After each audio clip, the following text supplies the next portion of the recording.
Well, the old 946 is having a rest this time around. A couple hundred acres to drop.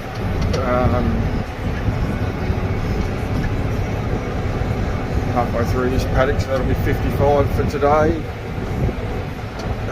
Dropped the pivot yesterday, dropped 45 acres of sorghum a couple of days prior to that.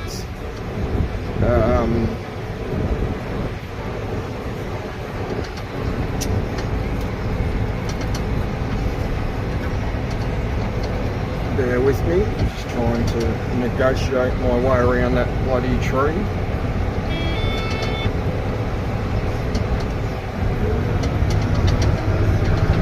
Yeah, so it's going to be stinking hot this week. Hopefully no rain in the forecast. We can get all this piled up and in the shed. So, the stealth mower's made an appearance, finally. A few issues with it. Post-delivery pre-usage.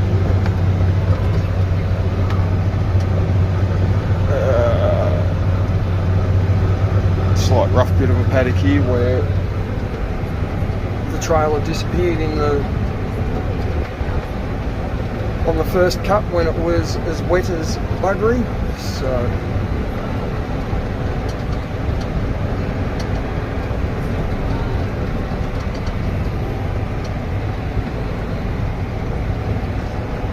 yes, thought this would be a good opportunity to give it a good run and see how it goes.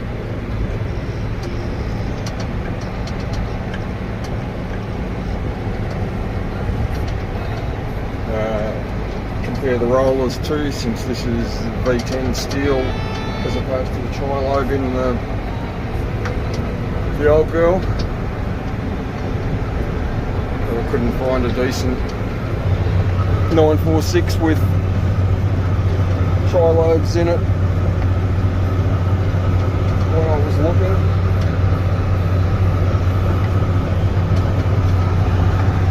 Because the new model, you see, lovely rough spot. The C400, which replaces this, doesn't offer tri-lobe rollers. You've either got to go up to the C500, which would be the equivalent of a 956, or a self-propel if you want tri-lobe rollers now. Thank you very much, John Deere, you fucking pack of dickheads. So anyway,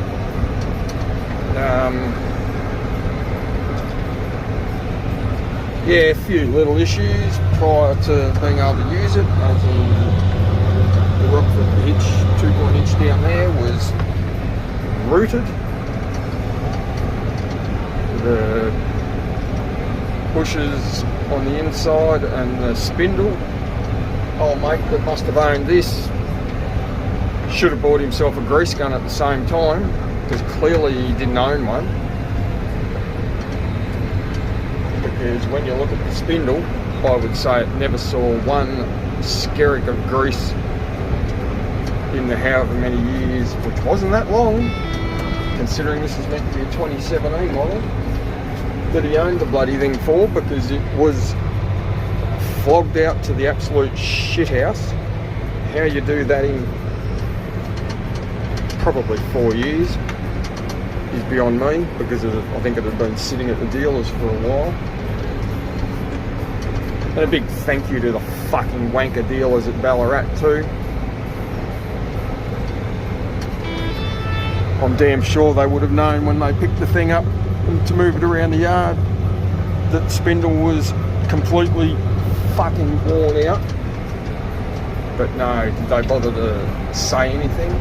No. Useless fucking arseholes. So anyway.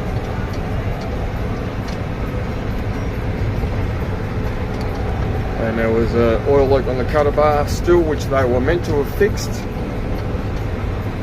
But when we got it off the truck, the oil leak was still, well, it had leaked oil all over the back of the low loader. So the dealer put a new, or the local dealer put a new O-ring in the end as well, just on the end module. I've still got a little issue with it at the moment, or a couple of little issues.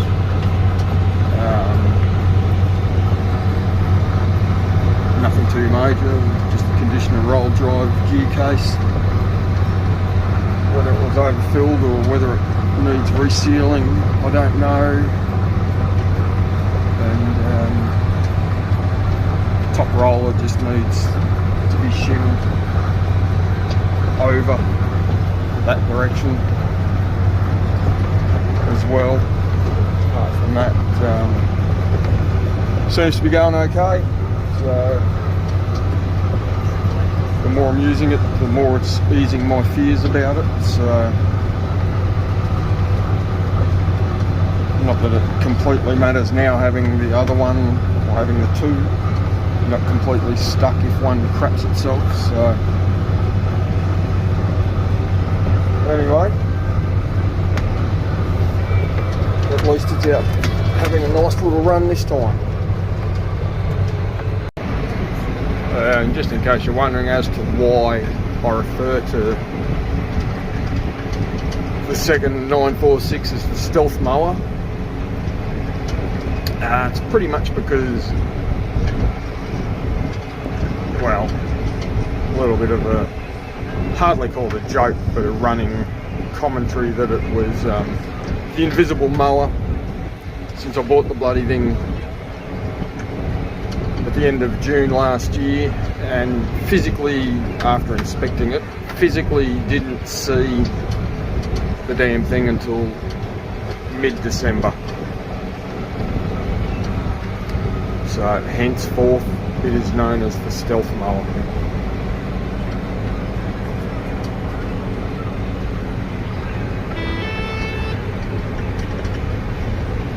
Now, when I say since I inspected it, just in case anyone's wondering why I didn't see the spindle side of it in the pool, that's because they had the front of the mower sitting on the ground, obviously, and it's not until you actually physically pick the thing up off of the ground that you could see the play in the spindle on the hitch, which obviously didn't become visible until we were getting it off the truck, where I thought I might have been the cause of the play in the hitch, because there's a couple of plastic bush in one part to help keep the grease in.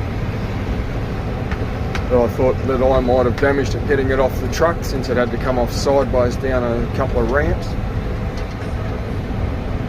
But no, it was not this little black duck that did the damage. It was the idiotic fuck that had it before me that, like I said, didn't own a grease gun, obviously. Well, that's the spindle out of the 2-point hitch.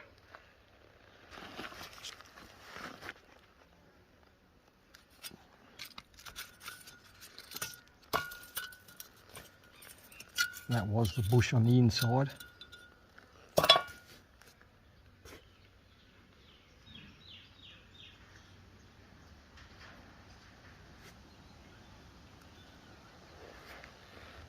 That should be about the same thickness as that, like this side.